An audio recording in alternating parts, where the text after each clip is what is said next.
Hey everyone, welcome to Group Text. So, you know how much I love having people in person, and we have a good one today. Dr. Jessica Shepard. I'm here. You are a board-certified OBGYN.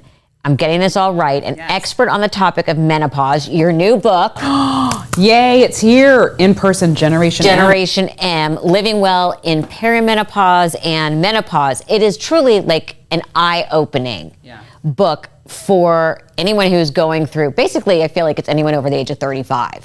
That's kind of like how I wrote it, is just making sure that you didn't feel like typecast to like one decade that you can only read it. What's shocking is, last time I checked, 50% of the population in the world was women. Yes, we have a fun fact for everyone. Yeah. We are numerous. Yet this is something we never talk about. And I don't like that we don't talk about it, because that means we're not paying attention to this like huge percentage of the population.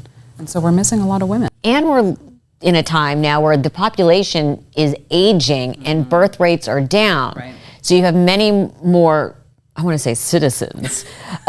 Seasoned? Seasoned citizens. Yeah, seasoned citizens. That are facing these things. And kind of like, the only way I could think about it was like with childbirth, our moms don't really talk to us about what happens. Like, everyone tells you everything going into it and what to expect, and then it's like you have the baby and suddenly it becomes this big secret of what's happening to your body. They're like, oh yeah, we're gonna leave you to figure that out on your own. But also, yeah, women don't even really, like, I did not know about the ice glove until after I had my son. And for those of you that don't know, after you've had a baby, they very smartly at the hospital, they take a rubber glove and they put crushed ice or freeze it, and then you sit on it. Yeah, and you put it exactly where you need to put it. Exactly. It works at all areas. Exactly. But we don't talk about that. And then on the other end of the spectrum, nobody talks about, I don't want to say the second half of a woman's life, but once you get out of your childbearing years. Yeah, and I think that 40% of our lives are spent in that that postmenopausal phase, rather. And I think that we've tagged for a long time aging as something bad. And so if we're working, it's not great, but I think that we have so many modalities, and I think our mindset is different about aging now. 100%. And so we've kind of typecast it to, oh, it's part of the aging process, so we can't talk about it. And then we just kind of let it leaving on the back burner. And it's one of those weird things to bring up to your friends, like, are you having these weird symptoms? Because basically everyone's extent of their knowledge is you get your period, and then you get hot flashes, and then you're done. And that's it. But in your book, you say there are so many phases leading up to that. So when does it start? Yeah, that's the kind of like the magic question, and why everyone is so unfamiliar with the term perimenopause. Like, everyone kind of knows like what menopause is, and they have an expectation of what to expect during that phase. But the perimenopausal phase is kind of like this leading up until this time frame, and the average age of menopause is 52. So people or women that are in their latter 30s and sometimes in their early 40s all the way through can be going through these subtle changes. Maybe I had a hot flash, maybe I didn't. What are some other things? Sleep disturbances, decrease in libido, but it's not that it comes all at one wave. It's kind of like this like frequency of things that are starting to happen, but no one was connecting the dots. Well, it starts much earlier than you expect. Yeah. Because I remember I would like wake up drenched. Were you in your 40s? I was in my late 30s, and I would wake up drenched in sweat and was like, what did I eat last night? You know what I mean? And it wasn't frequent.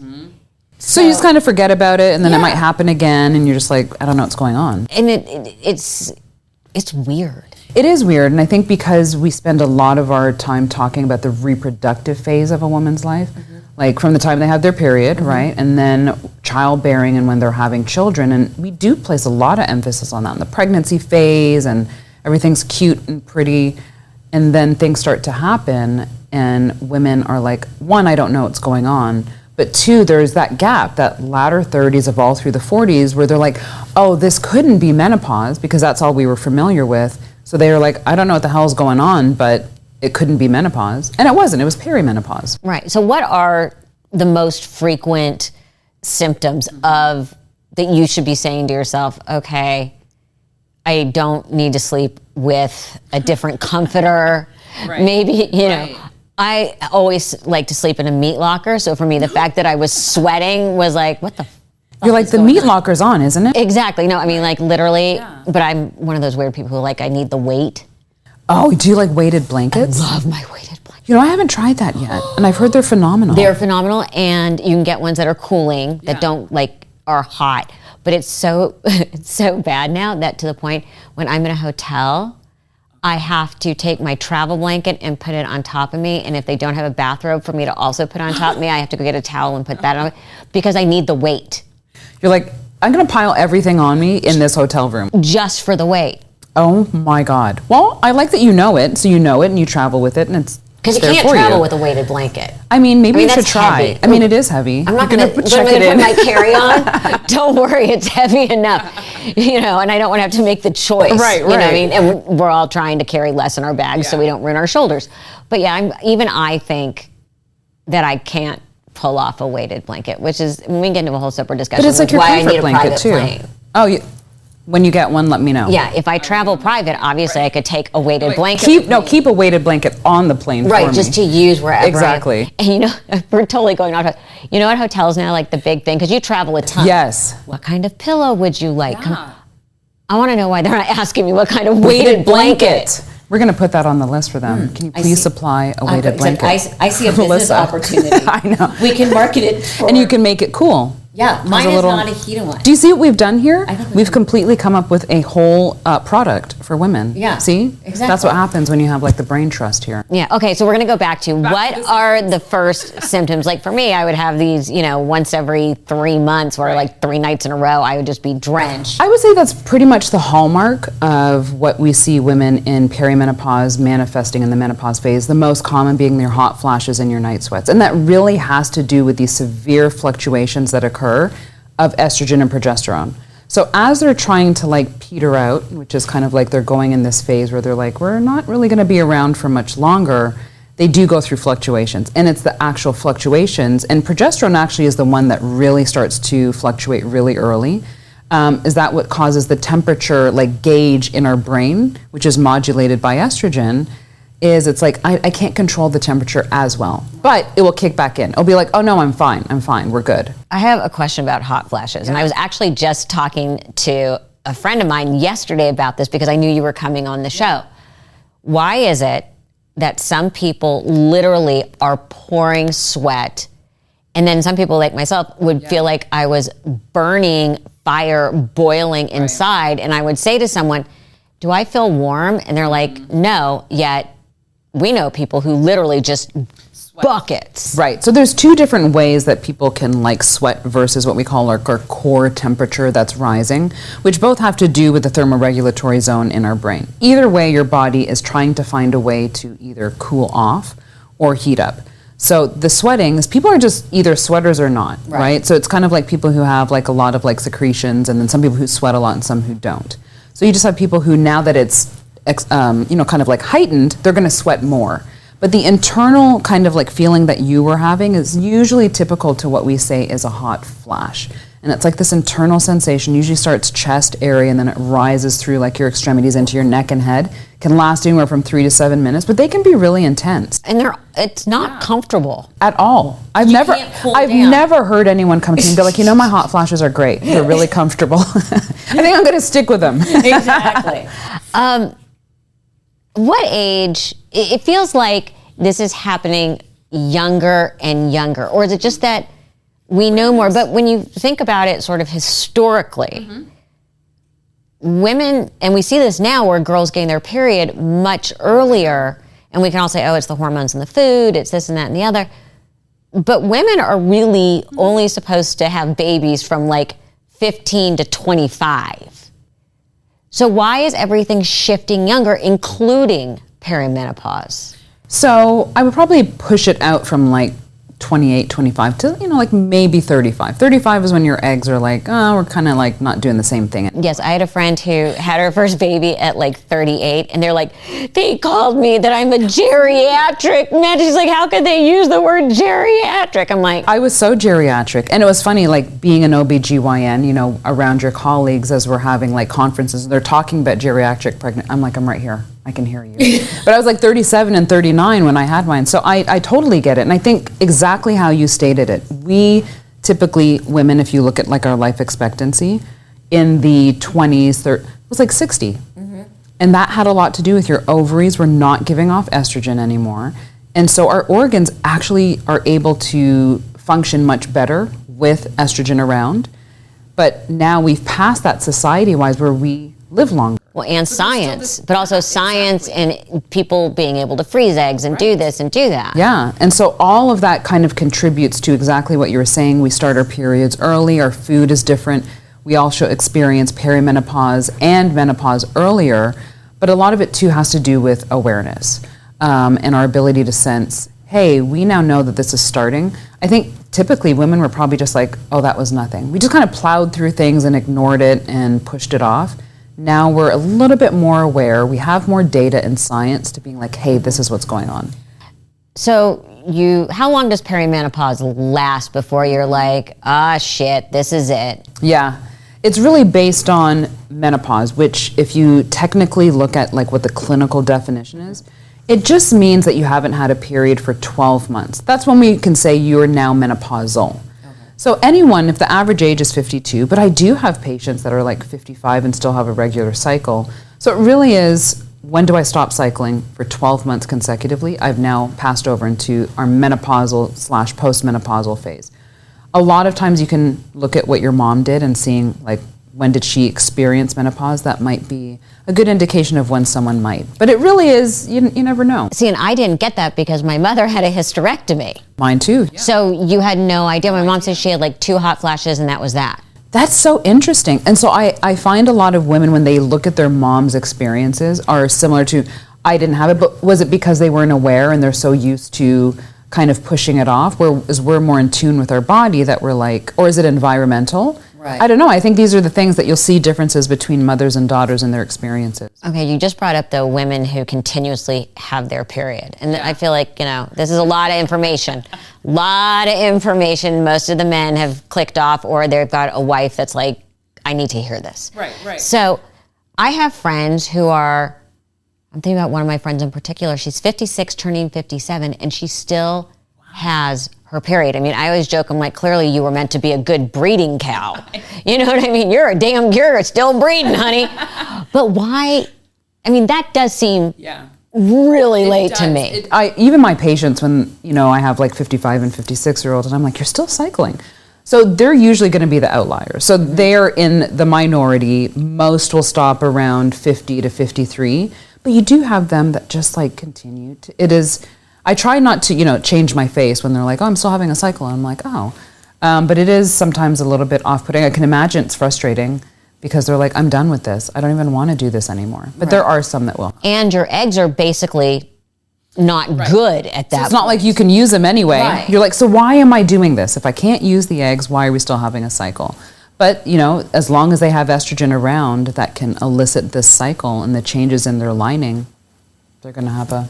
And I personally had an experience where I thought I was done and then I wasn't. Yeah. And that's perimenopause. Well, no, this was later. And then this was what I think, it was post-COVID. I know that where all of a sudden it was like, it came back with a vengeance to the point where I had to have, was it the ablation? Yep. Yeah. And I had to have the ablation. That is so interesting. So you had stopped for some time, Yes. and then it came back. Yeah, and I mean, It came back. it was like, hello. it was Texas Chainsaw Massacre time. Like, I'm like, what is wrong? And I never had that my whole life. And I was incredibly regular. Like, you could make a calendar by me. Right. Hormones really, I think we underestimate them. I call them like chemical messengers, like the chemical mailmen of our bodies. And it really just takes a slight fluctuation, whether it's increased or decreased, to set something off where the outcome is like, you're like, holy crap, like what just happened? Like, like how you were bleeding. You're like, I've never even had this before. Right. But a slight change can just like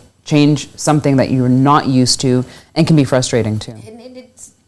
Yeah, it's frustrating. Also, you're like, what is wrong with me? It can be a little scary. I do. I have a lot of women who are like, this has never happened to me before, so it's off-putting, concerning, and it's a little bit scary from a health perspective. So I also, it was fun because, you know, in hindsight, I had all these great symptoms. I had the brain fog, I had sleep disruption, lack of physical strength, inability to recover. And I just wrote it off too, which I guess is like, fuck, I'm getting old. Yeah, age and tired. Right. But now I find out that that wasn't it. And so that's why I find that women, these conversations are so important, and a lot to why I wrote Generation M the way I did, so that it was an easy read and someone would want to go back and pick it up. It wasn't too like medical or clinical, that it was a heavy read. But I think that the experience that everyone goes through, the journey is so different for everyone. It's very hard to collect it and say, this is the template of what perimenopause is going to look like for you. Because truly, no one's ever going to follow that template perfectly. And so it has to be this give and take of what you may have, what I may experience. But the real question is, when it happens, one, I'm aware of it, but two, what do I do? There is so much lack of awareness of also that it takes a long time.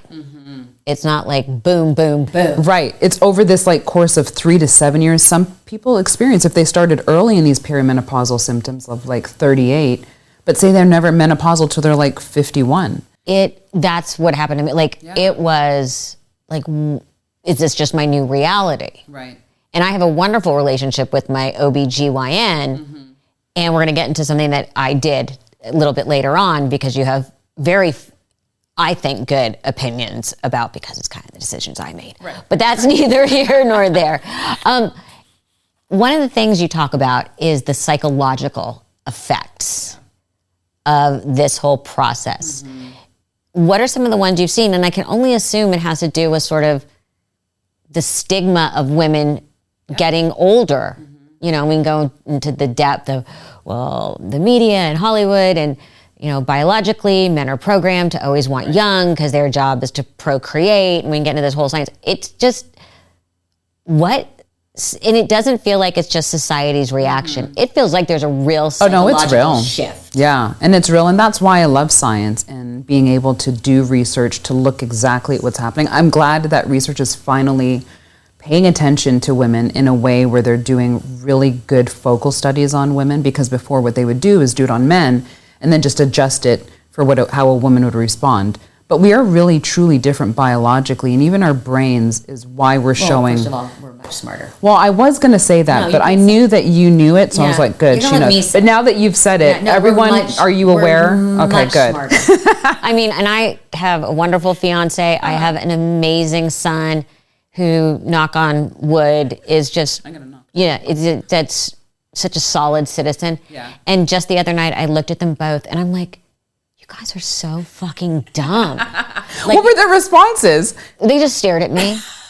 You know what I mean? I'm like, seriously, are you just stupid? Like, right. You know, and they both just sat there at dinner and stared at me like, what are you talking about? They're like, what do you mean? You're like, exactly. Exactly. You know, why are you unable to shut a drawer completely? Oh, no, because just leave it. It's better to leave it. You know why? Because you're going to have to go into it again. Yeah.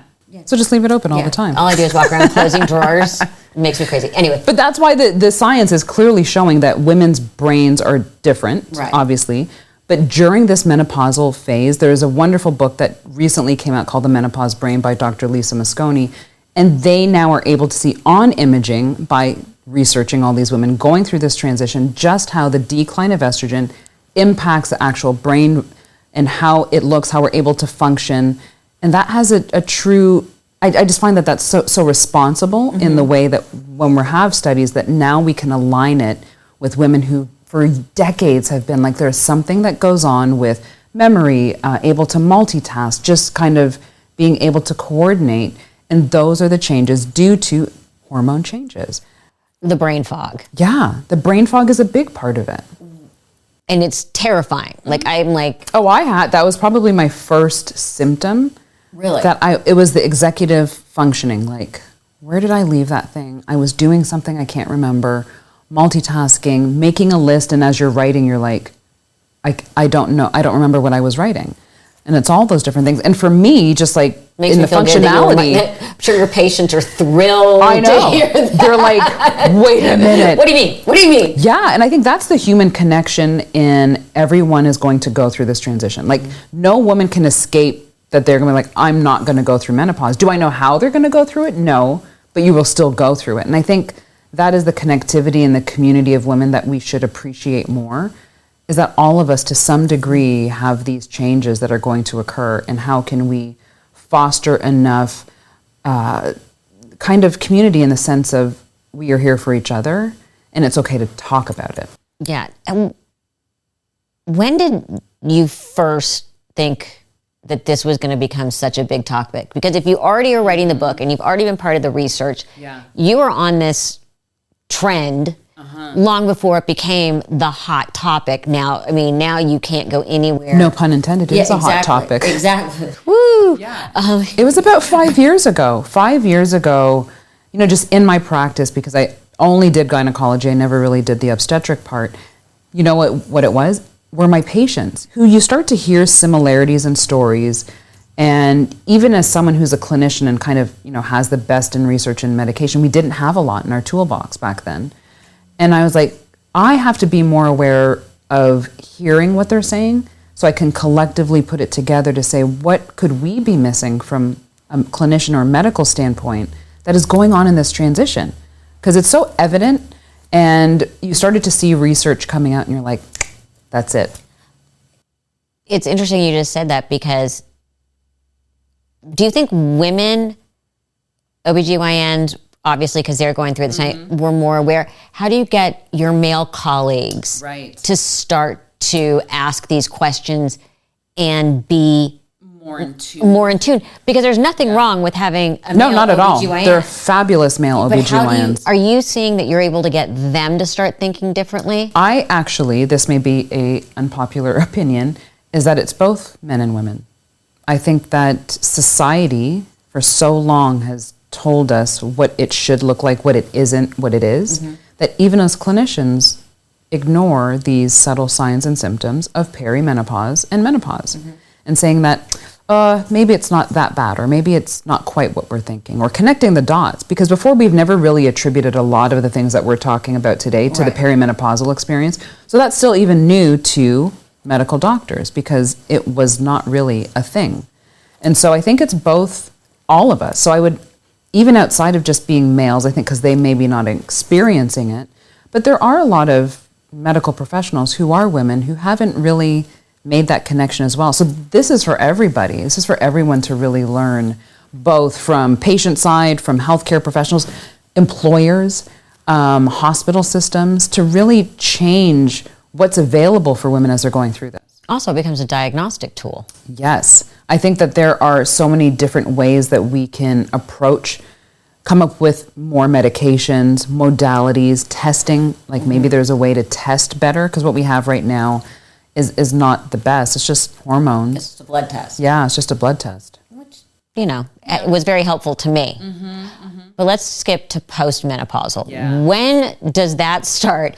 And what are those symptoms? Because when you're in menopause, you feel like it can't get worse. Right. So the first 2 to 3 years after, remember we talked about the Yes. period. So it's kind of like that one day when you can collectively say, okay, for the last 12 months, I have not had a period. I am now menopausal.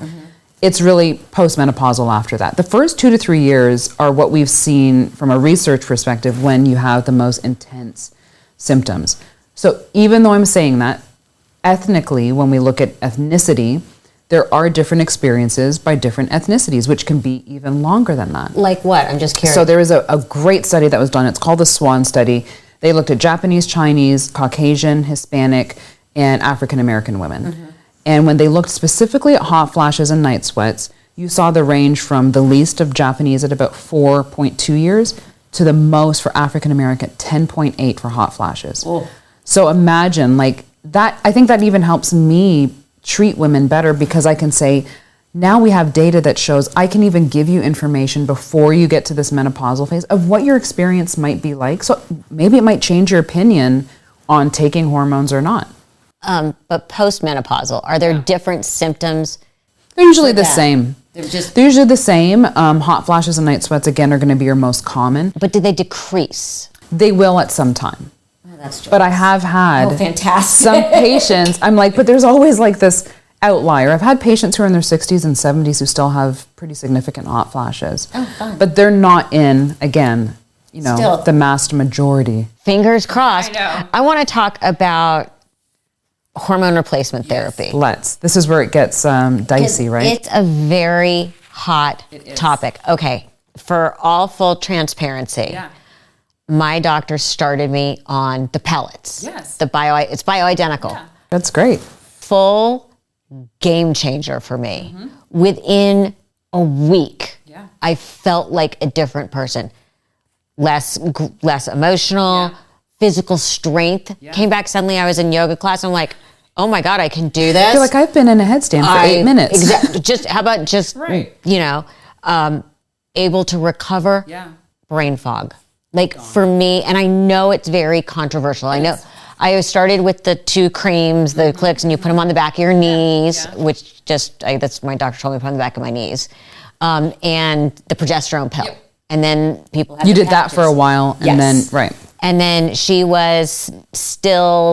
very science minded and still kind of reading and on the pellets. And then she's like, okay, I think I'm ready to take the plunge, and went and did some seminar. Yeah. So she got very educated about it. And then she's like, let's go.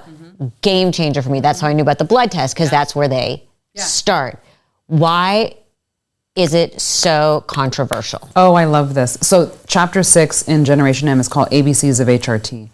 HRT being hormone replacement therapy. And my responsibility, I feel, is just like your doctor did from what I'm hearing, is giving everyone every option. Right. The controversy comes when we talk about pellets, and I can, honestly say that I administer them, and I have no problem with administering them, or else I wouldn't do it, is that because it is compounded versus made from a pharmaceutical, pharmacy, that's really in industry since probably the 50s, is where we've started to see this kind of split of who's right, who's wrong, who's good, who's bad, which I hate that when, everything has to be black and white.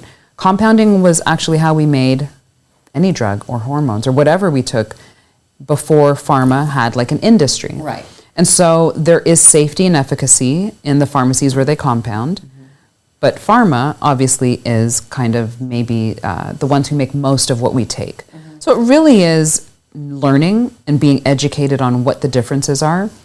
Also, pellets are bioidentical in the sense that they are made plant-based, close to and similarity to the actual hormone that your body makes, right? Whereas pharma has both bioidentical, it does, I will not say it doesn't, but it makes its own form of hormones as well. Right. So I always give all of this information to my patients to make sure I'm going to educate you on everything. You get to decide where you'd like to insert yourself. And I think that compounding has a beautiful way, just like you've said. I have so many patients who come back to me after going through different types, and some work for some well, and then some do not. And then when they transition to that, like the response that you just gave without me even knowing that you were on pellets was what I hear women who go through that and get on it, and then they come back and they are happy. They're so happy. And I can feel when mine are wearing off. Exactly. And first they say it can only be every 3 months, but then you and your doctor start to learn. I literally, as soon as they start to wear off, the brain fog, it's almost immediate. So bad. I will be driving down the street and I can't remember names. I can't remember thoughts. You can ask everyone here. You can really tell when the hormones start to wear off, because I can't, like my brain gets jumbled. And it's the same. We start to get calls when people are close to it, and we'll check the calendar and we'll say, oh, you are close. And then I have had to adjust some people where I'm like, oh, you're metabolizing it more, or maybe the dose that you're getting, and they're coming out at 10 weeks versus 12. But either way, the fact that you had a symptom, you felt horrible, you tried other modalities, and this worked for you, who am I to tell you that it's not working, you shouldn't take it? If it's safe, and it is safe. And that's what I wanted to make the impression on in the book, is that it's safe. It is, but you also very clearly say if you have certain previous issues, or your family has... Right, your family history going through that. If you have the BRCA gene... Yeah. probably not a good option. This is not an option that we're going to talk about. A family, And that's really estrogen. Yeah. They can still take testosterone. Right. And that's a modality for them. So my doctor, God, I love her so much, now has her patients' husbands coming in for testosterone. And she says, she did it to her own husband. She's like, oh my God, it makes such a huge difference. And she's like, the big thing is he feels better. Yeah. He doesn't feel like he's 20 or even 30. But again, it's the fatigue, it's the lack of body strength. And so see, even they go through hormone changes. Yeah. And I think that's when what you're talking about now is kind of where I love to bring the menopause and aging conversation is to longevity. Because if we're aging and our bodies just naturally are starting to decline in how they function and hormones are kind of like peace out, then our body's not going to function in the way that it can. So why not extend that and have a thriving life and longevity? And I think this is one of the ways to do it. I did have it once that we didn't get the dosing quite right, and I broke out. Yeah. And so then you adjust. But then we right. adjusted. Yeah. But like I've learned over the last 2 years, I am for sure a 10-weeker. My body just metabolizes. I love that you know that. So you know, thank but that's body awareness. Like you know exactly what your body does, Sorry, how it freaking functions. No, that actually felt really good. Sorry, I'm having terrible cold hands today. How do we get men more educated? And I'm not talking about men in the science or in pharma, more educated that it's just as it used to bother me and all women, like, oh, you must be getting your period, you're cranky. Right. How do we educate them other than through violence? I was going to answer that. I was like, violence sounds good, but we need other ways as well. They can recognize there are real significant changes, and the old, oh, she's got her period joke wasn't funny then and really not funny now. This is where society has to take kind of be a stakeholder in making sure that this is a widespread conversation. And you are starting to see it. So you see it more in social media. There are actually 2 documentaries that are coming out. One is out already. It's called The M Factor, and one called The Balance docuseries, which really do a great way of looking at women's experiences and explaining it in a way where it sounds not like high yield, too medical, but people can be like, oh my goodness, I never realized that this experience that my mother, my sister, my wife, whatever was going through was so detrimental, because there is a health kind of thing attached to it, but also just the experience of women. I think that once it's heard in volume, it becomes more important. I think employers should play a part in this as well, in helping understand that women, as they're kind of maybe escalating in their career, really starting to do better in what they want to do in as far as goals, that this also impacts that as well. So you've written Generation M. Yeah. You're living it. I am. You're everywhere. I abide by it. What? Because it feels very personal. Yeah. Like you're writing in real time. What is the next sort of, and especially because you're a clinician, fascinating thing that's starting to pique your interest coming down the road? Yes, it would probably be in the bucket of longevity, which we touched on a little bit earlier, is because I really want women to be strong as they get older. And you even said that, like you feel stronger. But we don't emphasize a lot for women to be strong, right? In the sense of, I want you to build muscle. I want you to do weight training. Because when we get older, we get frail, our bones become weak, but also our stability or our flexibility, or we fall a lot more. But if we were able to fixate and like maybe over obsess about being strong as we get older, I think that we would start to see generations of women really being able to live to 70 and 80 and 90 in a way that is Has quality. And we're not doing that right now. I think we're doing a disservice to women by not emphasizing that now in the 40s, 50s. And again, it's never too late to start. Right.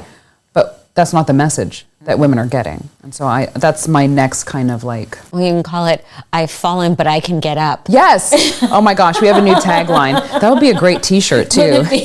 Dr. Jessica Shepard, thank you so much. Thank you. The book, Generation M, it's beyond informative and answers so many questions. Thank you for doing this. Thank you, and I think that it's my love letter for all women, all ages. Go read Generation M.